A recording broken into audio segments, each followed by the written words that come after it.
Hi. ఈరోజు ఏం చేసుకుందామా అని ఆలోచిస్తే చల్లపిండి చేసుకుందామా అనిపించింది.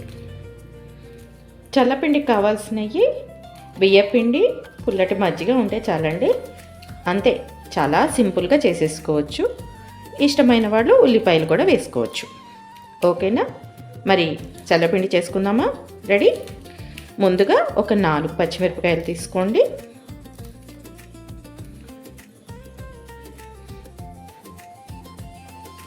ఇలా సన్న ముక్కలుగా కట్ చేసేసుకోండి.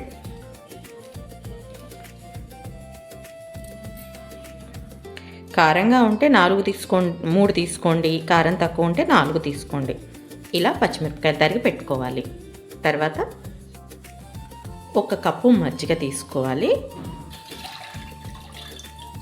పెరుగు అయినా పర్వాలేదండి, దాంట్లో కొద్దిగా వాటర్ పోసుకోవచ్చు.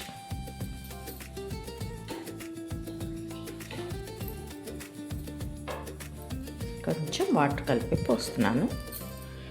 ఈ 1 కప్పు మజ్జిగ పుల్లగా ఉందనుకోండి, వాటర్ బాగానే పడతాయి. పుల్లగా లేదు, కొంచెమే పులుపు ఉంది అని అంటే మాత్రం పెరుగు కొద్దిగా ఎక్కువ ఉండేలా చూసుకోండి.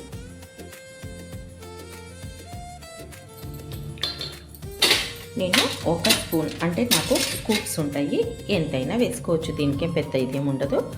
1 స్పూన్ ఇది. దీంతో నేను 1 వేసాను. బియ్యపిండి అనేది జల్లెడ పడితే స్మూతీగా వస్తుందండి. ఏమీ లేకపోయినా కూడా జల్లెడ పడదాం. Okay, 1 half.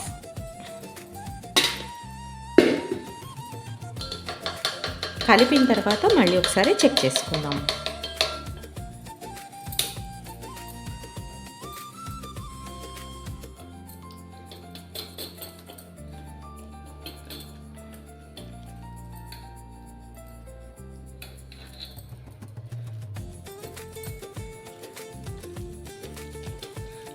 మీరు ఈ పిండిని పులుపు చెక్ చేసుకోండి. మరీ ఎక్కువ పులుపు ఉందనుకోండి, కొంచెం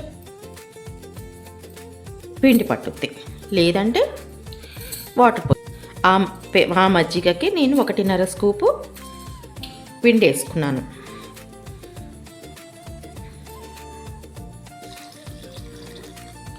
ఒక కప్పు వాటర్ పోసుకున్నాను. ఇది మనం అట్లు పోసుకుంటాం కదా, దోసల పిండి, దానిలాగా జారుగా ఉండాలి.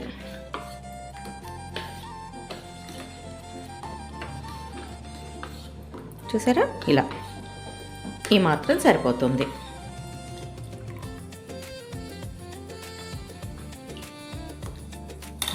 ఓకే, కడాయి పెట్టేసి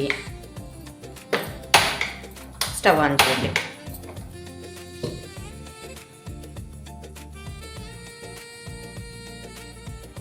ఒక 4 నుంచి 5 స్పూన్స్. దీనికి కొంచెం ఆయిల్ బాగానే పడుతుందండి. ఒక్కసారి వేసుకోకండి, కొద్దిగా మనకు అతుక్కుపోతున్నట్లు అనిపించినా అప్పుడు కొద్దిగా వేసుకోండి, అంతే. శనగపప్పు, మినపప్పు,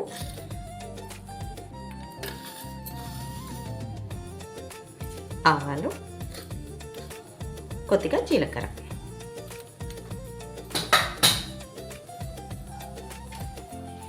వీటితో పాటుగా కొద్దిగా, చాలా కొద్దిగా అండి, హింగ్.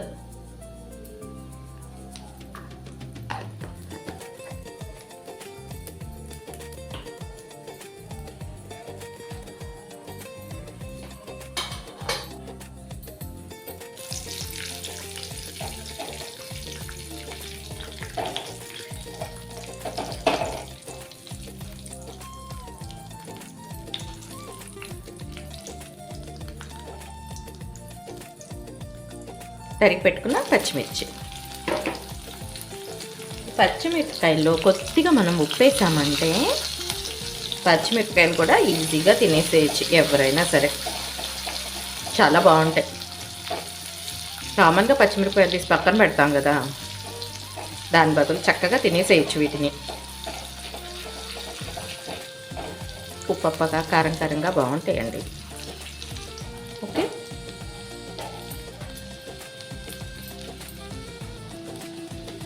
కరివేపాకు ఒక రెమ్మ, అంతే. చూసారా, తాలింపు అయిపోయింది.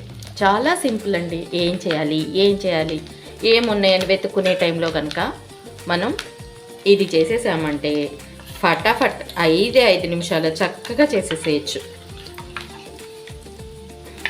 ఎవరైనా సరే.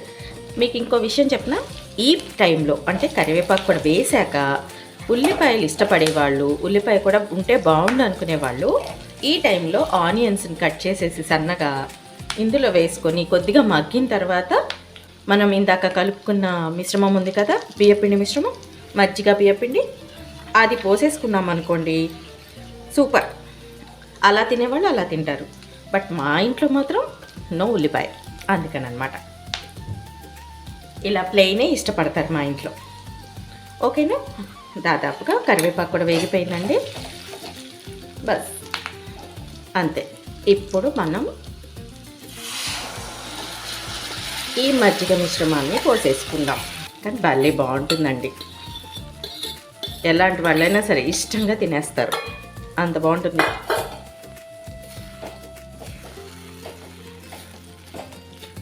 దీన్ని జారుగా చేసుకునే వాళ్ళు ఉంటారు, ఇలా గట్టిగా చేసుకునే వాళ్ళు ఉంటారండి. ఇంకొక హాఫ్ కప్ వాటర్ పోసేసి జారుగా చేసేస్తే అలా కూడా బాగుంటుంది. చూసారా ఎలా ముద్ద వచ్చేసిందో, దగ్గరకు వచ్చేసింది కదా. దీన్ని ఇలా చూస్తుంటేనే తినేయాలనిపిస్తుంది.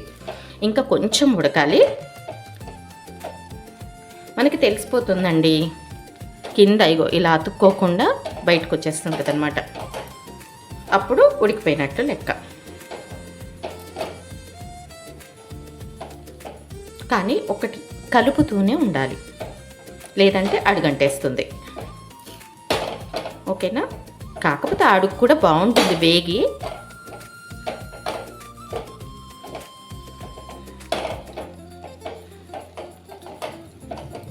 చూసారా, ఆయిల్ అసలు మీకు కనిపించట్లేదు.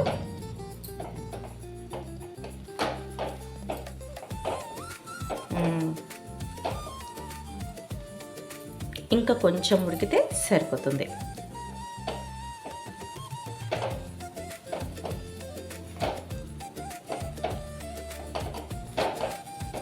ఇదిగో చూసారా, అడుగు అంటకుండా వస్తోంది.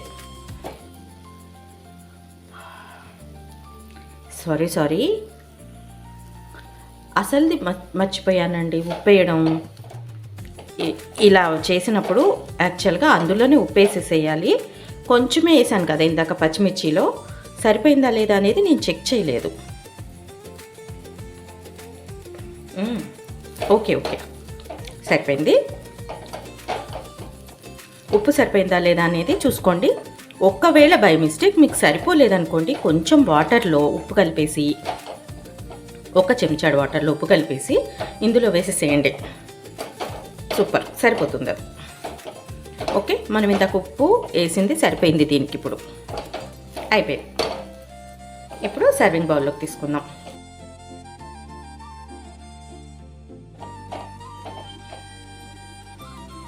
అంతే, వేడి చల్లపిండి రెడీ. మీరు కూడా ఇలాగే చేసుకొని ఎలా వచ్చిందో మాకు కామెంట్ రూపంలో చెప్పేయాలి. Okay, bye.